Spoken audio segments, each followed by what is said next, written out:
வணக்கம் மக்களே, welcome to fear frequency.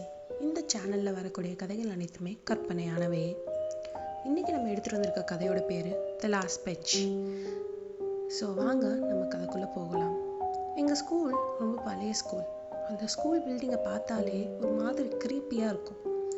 எங்கள் காரிடார் ரொம்ப நீளமாக இருக்கும். வாலில் பெயிண்டெல்லாம் உறிஞ்சிருக்கும். ஒரு மாதிரி ஹாலோவின் வைப் கொடுக்கும்.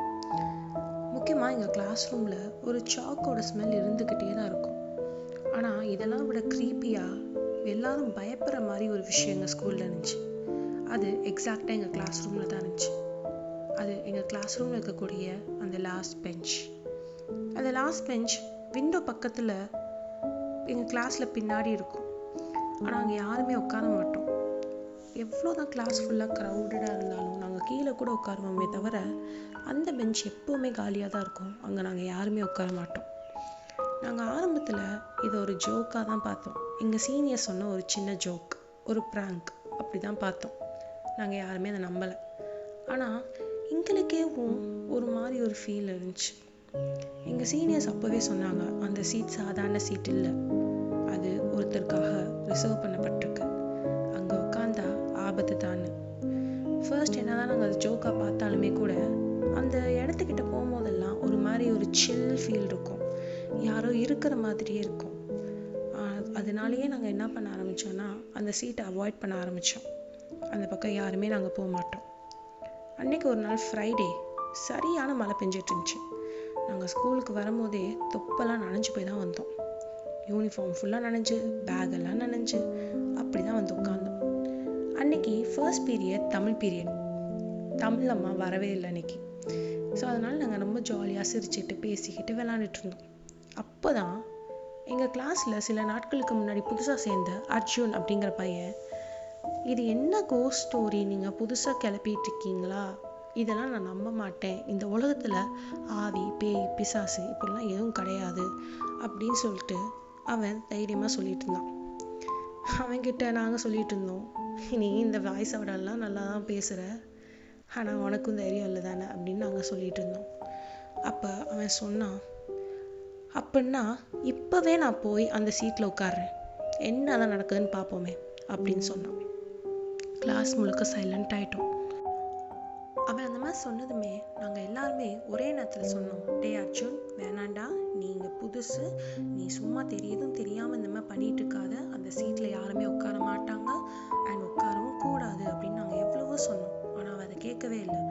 அவனோட பேக் எடுத்துகிட்டு மெதுவாக அந்த லாஸ்ட் பெஞ்ச் பக்கம் நடந்து போக ஆரம்பித்தான். அவன் நடக்கிற சத்தமே அந்த சைலன்ஸில் ரொம்ப பெருசாக கேட்டுச்சு. அர்ஜுன் அந்த லாஸ்ட் பெஞ்சில் உட்கார்ந்ததும் எங்கள் எல்லாருக்கும் ஒரு மாதிரி அன்ஈஸியாக இருந்துச்சு. அவன் உட்கார்ந்த அடுத்த நிமிஷம் எங்கள் கிளாஸ் ரூமில் அந்த சீலிங் ஃபேன் ரொம்ப மெதுவாக ஓட ஆரம்பிச்சிது. டியூப் லைட் ஃப்ளிக்கர் ஆகுற மாதிரி இருந்துச்சு. கர்டன் காற்றே இல்லாமல் ஆடிட்டு இருந்துச்சு. நாங்கள் எல்லாரும் அப்படியே ஒரு மாதிரி ஃப்ரீஸ் ஆகிட்டோம். ஆனால் அர்ஜுன் மட்டும் சிரிச்சிட்டு இருந்தான்.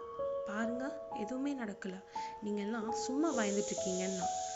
அவன் அப்படி சொன்ன உடனே அவன் ஸ்மைலே ஸ்டாப் ஆயிடுச்சு. ஏன்னா அவன் டெஸ்க் மேலே ஒரு நோட் புக் ஓப்பனில் இருந்துச்சு. ஆனால் அர்ஜுன் எந்த ஒரு நோட் புக்கும் கையில் எடுத்துகிட்டு போகல. அண்ட் அந்த டெஸ்கில் இதுக்கு முன்னாடி அந்த நோட் புக் இல்லை. அது ரொம்ப ஒரு பழைய நோட் புக். கவர் கிழிஞ்சிருந்துச்சு, பேஜஸ் எல்லாம் நனைஞ்சிருந்துச்சு. அது பல வருஷமாக அங்கே இருந்த மாதிரி ஒரு மாதிரி டஸ்டியாக இருந்துச்சு. அர்ஜுன் மெதுவாக அந்த ஃபர்ஸ்ட் பேஜில் என்ன தான் எழுதியிருக்குங்கிறத எட்டி பார்த்தான். அதில் ஒரே ஒரு லைன் மட்டும்தான் எழுதிருந்துச்சு, நீ இங்கே உட்காரக்கூடாது. அர்ஜுன் அந்த லைனை படித்ததும் அவன் முகமே மாறிடுச்சு. அவன் சிரிக்க ட்ரை பண்ணான், ஆனால் அவன் வாய்ஸ் நடுங்க ஆரம்பிச்சது. டே, இது யாரோ ப்ராங்க் பண்ணுறாங்க, நிச்சயமாக ப்ராங்க் தான் அப்படின்னு அவன் கத்த ஆரம்பித்தான். அவன் அந்த இடத்த விட்டு எந்திரிக்க ட்ரை பண்ணான், ஆனால் அவனால் எந்திரிக்கவே முடியல. அவன் பாடி அப்படியே ஸ்டிஃப் ஆன மாதிரி ஆயிடுச்சு. அப்போது அவன் எங்கள் பக்கம் திரும்பி பார்த்து பயத்தோட மெதுவாக சொன்னான், டே, என் பின்னாடி யாரோ இருக்காங்க. நாங்கள் எல்லாரும் மெதுவாக விண்டோ பக்கம் திரும்பி பார்த்தோம். கர்டன் ஓரமாக ஒரு ஷேடோ இருந்துச்சு. ஸோ இதுக்கப்புறம் என்ன நடந்துச்சு இருந்துச்சு அப்படிங்கிறத நீங்கள் தெரிஞ்சுக்கணும் அப்படின்னு நினச்சிங்கன்னா நம்ம சேனலை சப்ஸ்கிரைப் பண்ணிக்கோங்க, அந்த பெல் ஐக்கானை கிளிக் பண்ணிக்கோங்க. இந்த வீடியோ உங்களுக்கு பிடிச்சிருந்துச்சு அப்படின்னா இதுக்கு லைக் பண்ணுங்கள், கமெண்ட் பண்ணுங்கள், அண்ட் நம்ம சேனலை உங்கள் ஃப்ரெண்ட்ஸ் எல்லாருக்கும் ஷேர் பண்ணி விடுங்க. தேங்க்யூ.